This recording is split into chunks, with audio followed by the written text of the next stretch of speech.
in the military, you learn to use these first because, short of losing them, these are not going to go wrong. If that goes down, there is a genuine chance of like threat to life. It is what it is. Like if you wanted to be comfortable and stay at home, basically, if it can't be cured with pseudocreme, then it probably needs chopping off.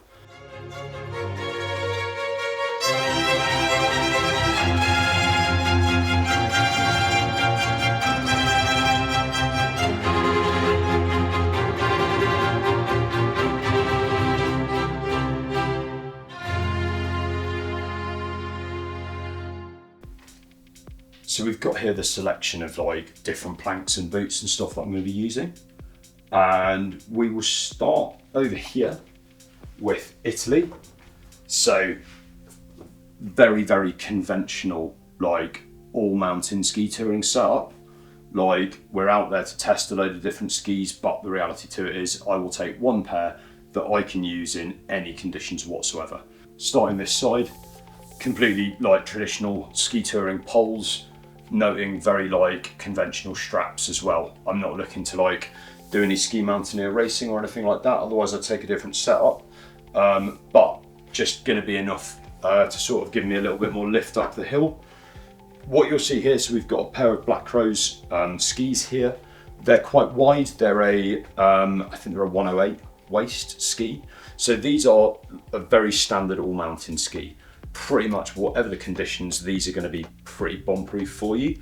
What you'll see here is we've got one set up in downhill mode, so the brakes on, you've got the like the heel lock sank in, and then obviously your front binding.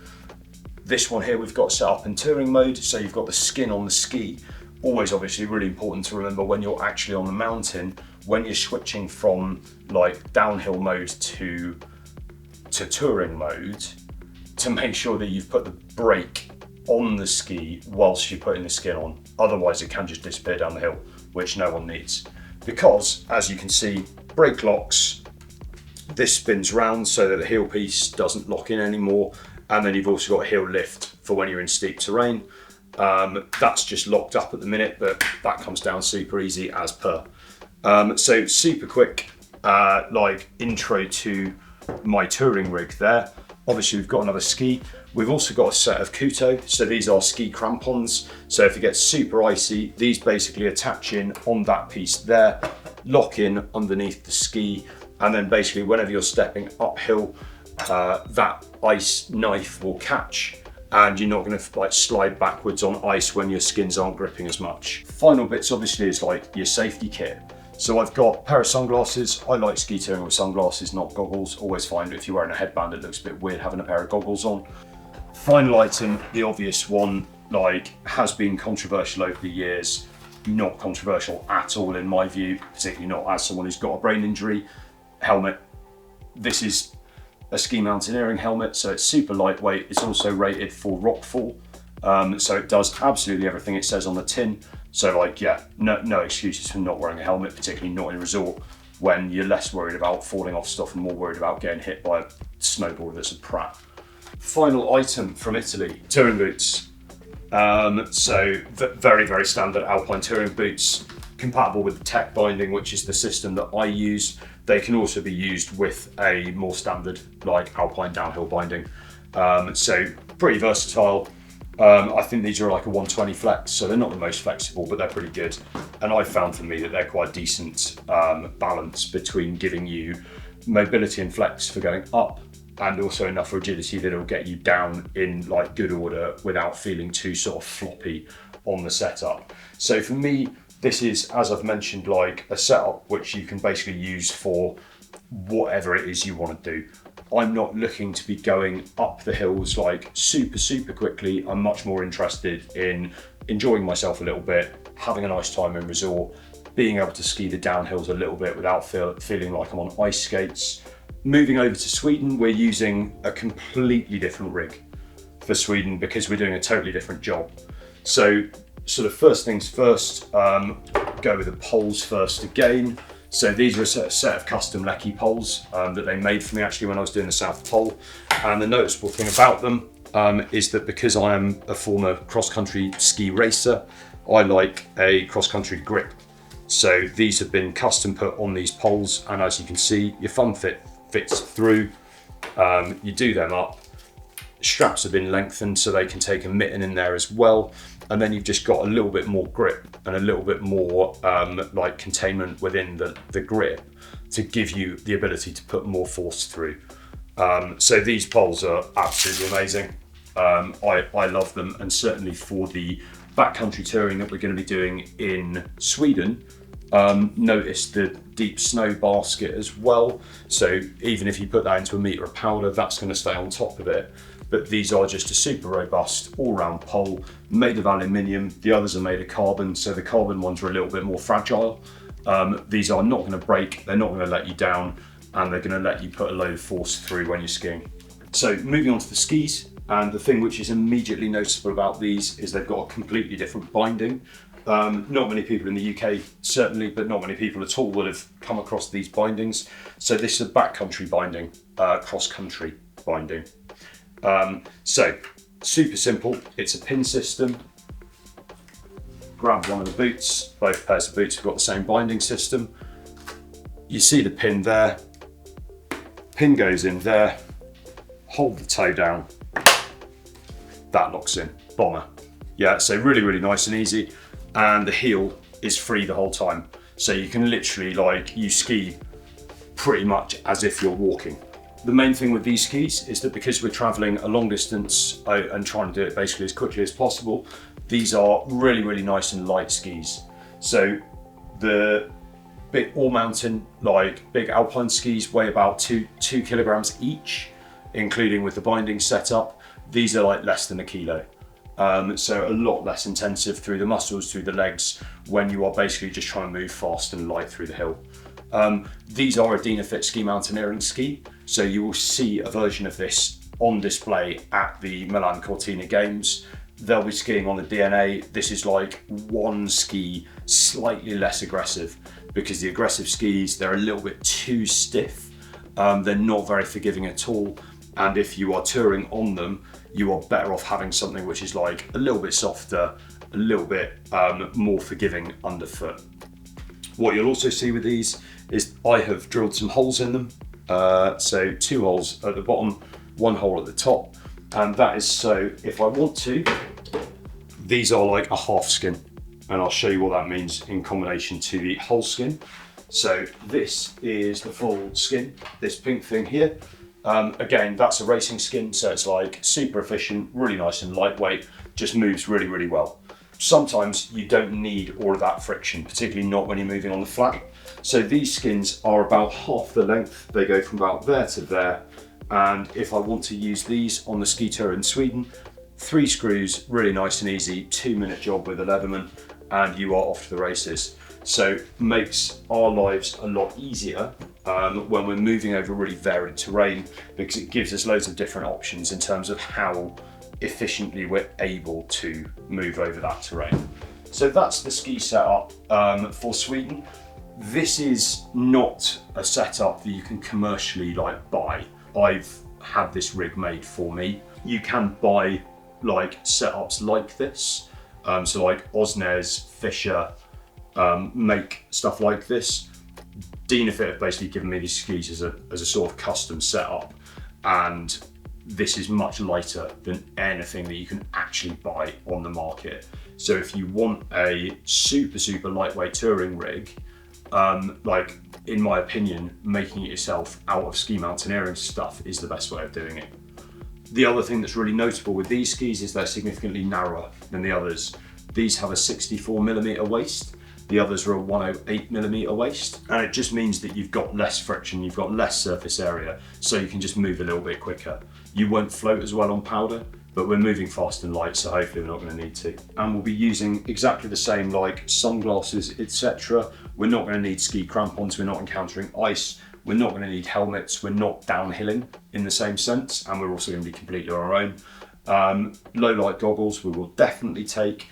We'll probably also take some clear glasses as well, because we're going to be skiing at night, but if it gets really windy, still want that eye protection. And then we've got 2 different pairs of boots here. The only real difference between these boots is how warm they are.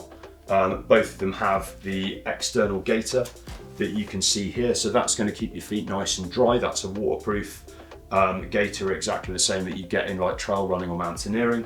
These have a separate insole, like inner boot, which is like super, super warm. So this is what I was using on Antarctica. If the temperature drops down to -30 and below, I will probably switch to these boots. If it stays nice and temperate, I will stick with the Madshus. They are a lot lighter, like significantly lighter. These are a heavy, heavy boot. So in terms of that economy of energy expenditure, I'm going to stick with as light a setup as I possibly can until I have to go warmer, basically. Two different day sacks, rucksacks for the Swedish section of the trip, especially. Like we'll use them for alpine ski touring, just to take like water, keys, etc. But they're not essential. For the Swedish section of the trip, basically what we've got is we've got one slightly smaller. This is a 36 litre day sack. This is a 45 litre guides day sack. And basically the only difference between them is that this will carry less stuff. So it'll be slightly lighter. So what we'll have is, this will be the day sack we use for like the full legs. So if we're expecting to be out on the trail with no support for like 20 hours or so, this will be the pack we use. If we're expecting to be out for less than that, potentially not needing to take a stove system with us, etc., then we'll use the lighter weight day sack because we'll have to carry less kit, obviously a lot less effort doing so. So this is like the bedrock of what we're going to pack. So really, really straightforward. Sun cream, really nice like mineral formula. It's good for you, it's natural, it's also super, super effective. So we've got that and also one for your lips.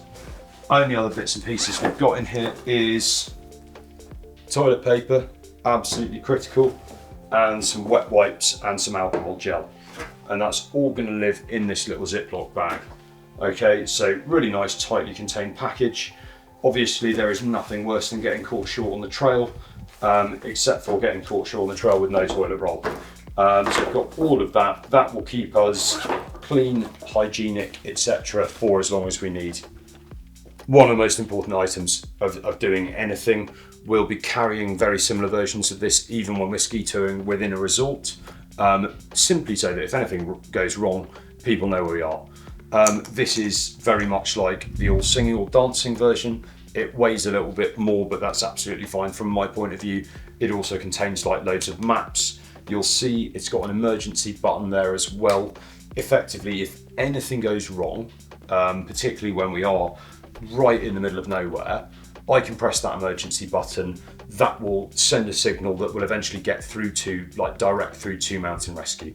And basically, if someone gets pinged with that SOS, they will contact you to make sure that you actually need it.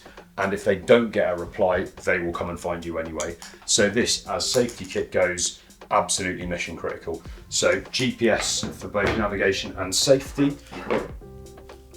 Low tech version, that's a map.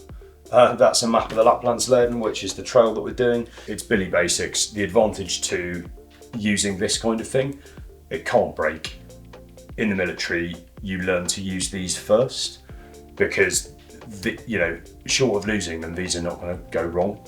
So electronics can run out of charge, they can break, etc.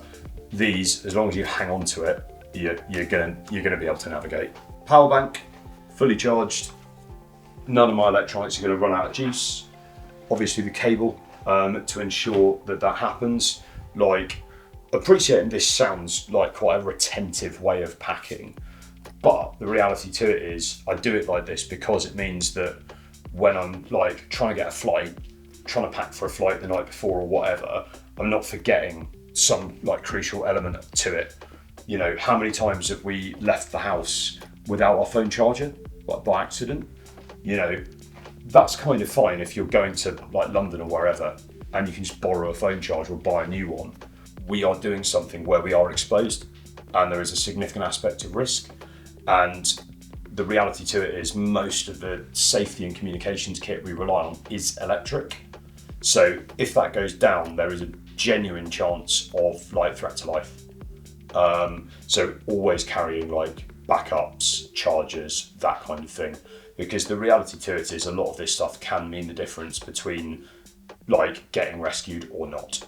Another absolutely critical bit of kit, and fortunately for me, super easy to recharge as well. Head torch and battery system. I've got a backup of these as well, so I'll be carrying 2 wherever I go.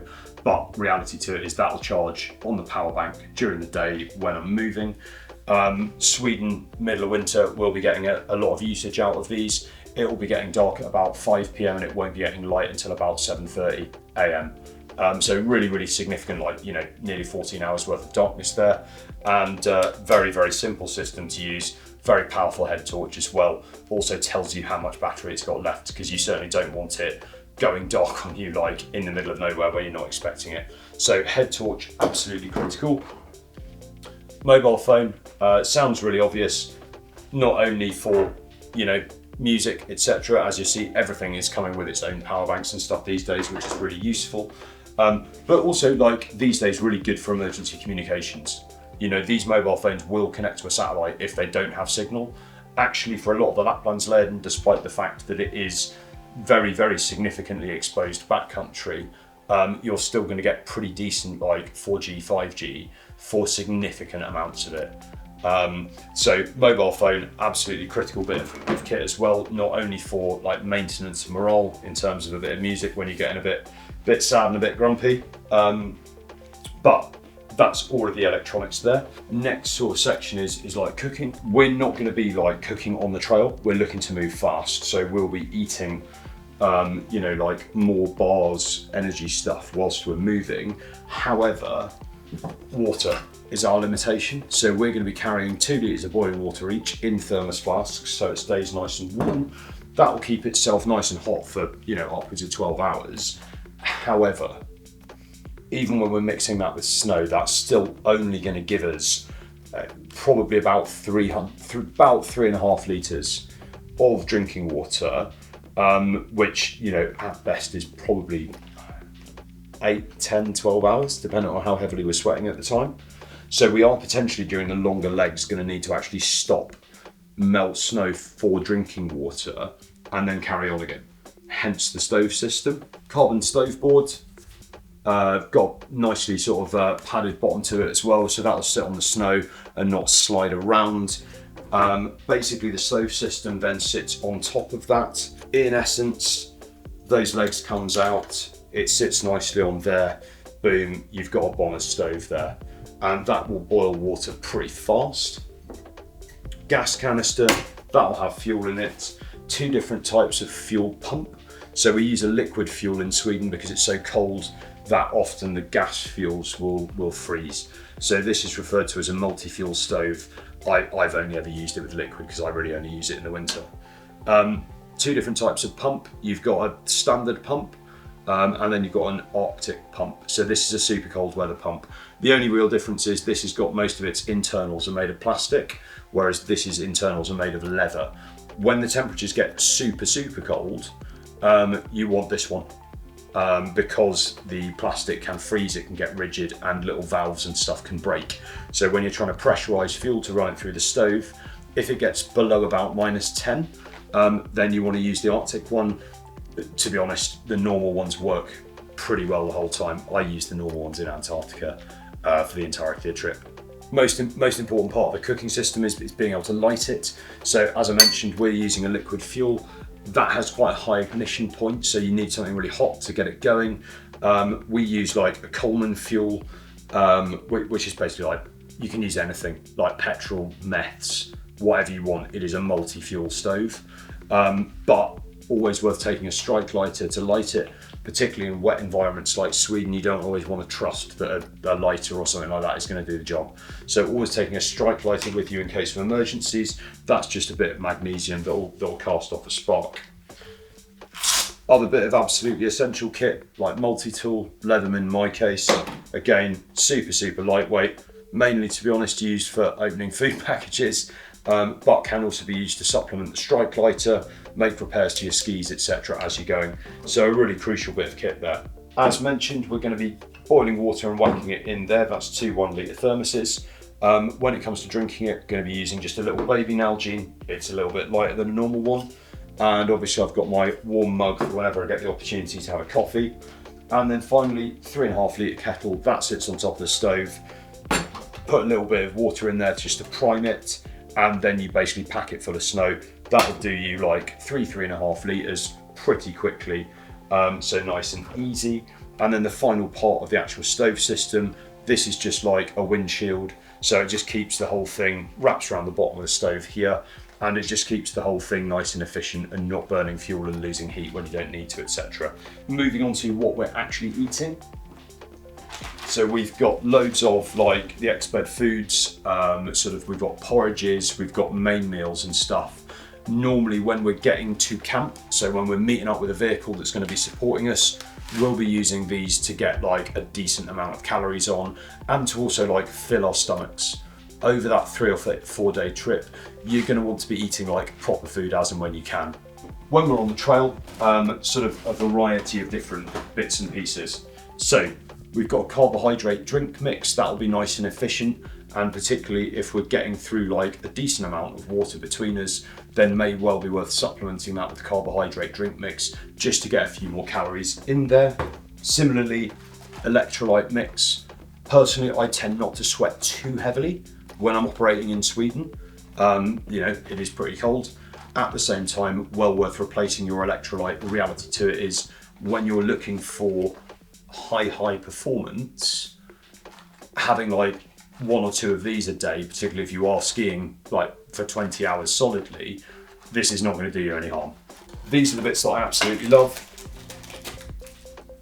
Basically a Rice Krispie square. These are like the tastiest thing in the world, and these kind of like combination of energy bars, and then we've got some recovery bars as well, which have got a bit of protein content and stuff in as well. Like, they're going to keep us fueled throughout the event. I've got different types of like different flavors, etc. This is basically like a Snickers with loads of protein in, so super tasty, like a little bit of a treat. But the reality to it is eating this kind of stuff is going to keep us fueled for the majority of our time on the snow. So a really crucial part of doing anything like this is the nutrition, and particularly when you've got it all, from one place. Sturka have provided all of this stuff for us, and when we've got it all in one place from one source, we know it's good, we trust it, etc. A really good way of doing it, and a really nice consistent way of fueling ourselves when we're out on the trail. Final bits of kit really, like there is, as I say with these tours, like you are looking to go fast and light. So we will be taking everything on this table and not a drop more.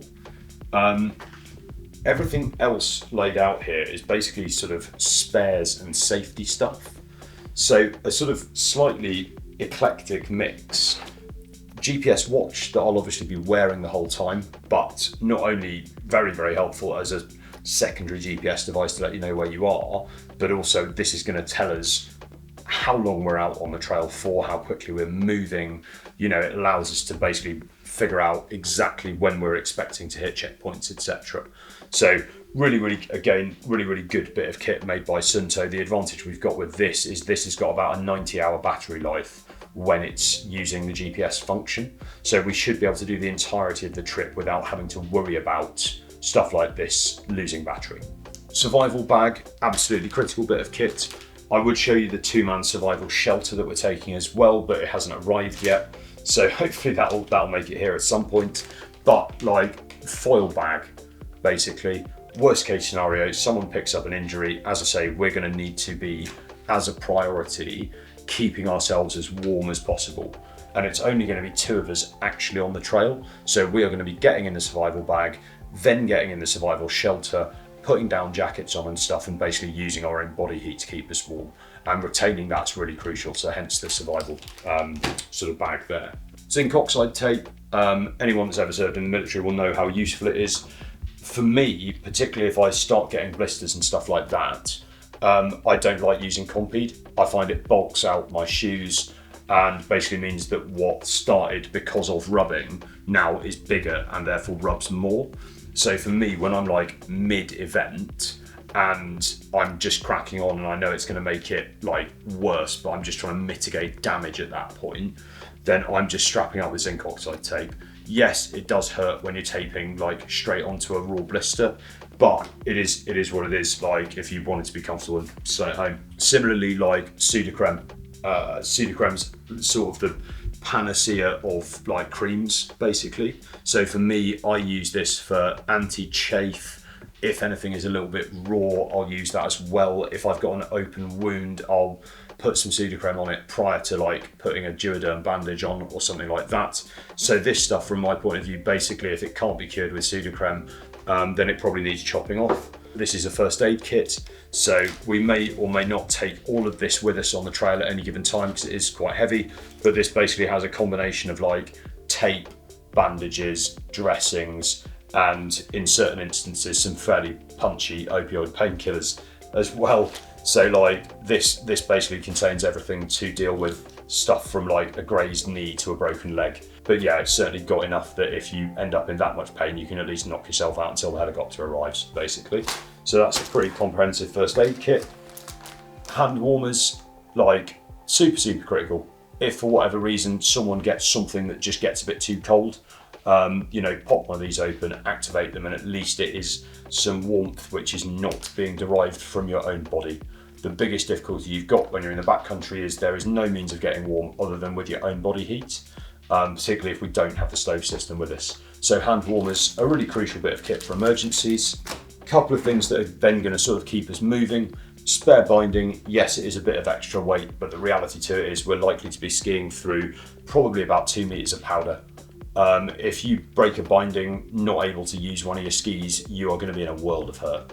So no reason really not to carry a spare binding. And then finally, some ski skin reactivation wipes. These are basically like skin glue in wipe form.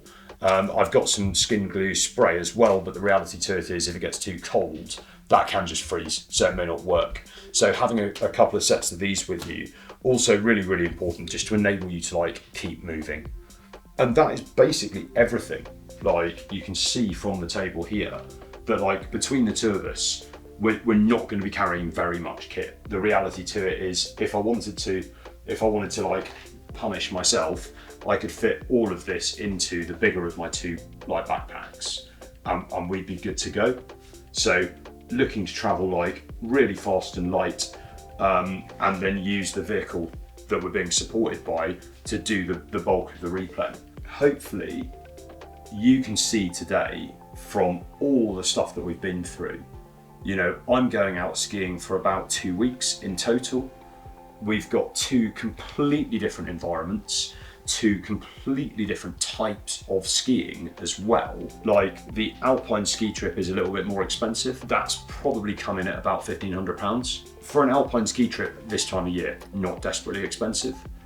The Swedish trip's really not costing a huge amount at all. That entire trip's probably costing less than £1,000. And that's, you know, amongst a big team of us. And you know, obviously there's going to be a bit of a differential in costs if you've ever done it before, if you've got your own skis, all of these things. But hopefully this goes to show that with a pretty basic set of kit to start with, as like an outline, you can actually then repeat these trips an awful lot for really not very much extra cost, really only paying for travel. So yeah, hopefully that gives you a flavour of what I'm up to over the next couple of weeks, and also how you can go about like looking to replicate this kind of thing yourself.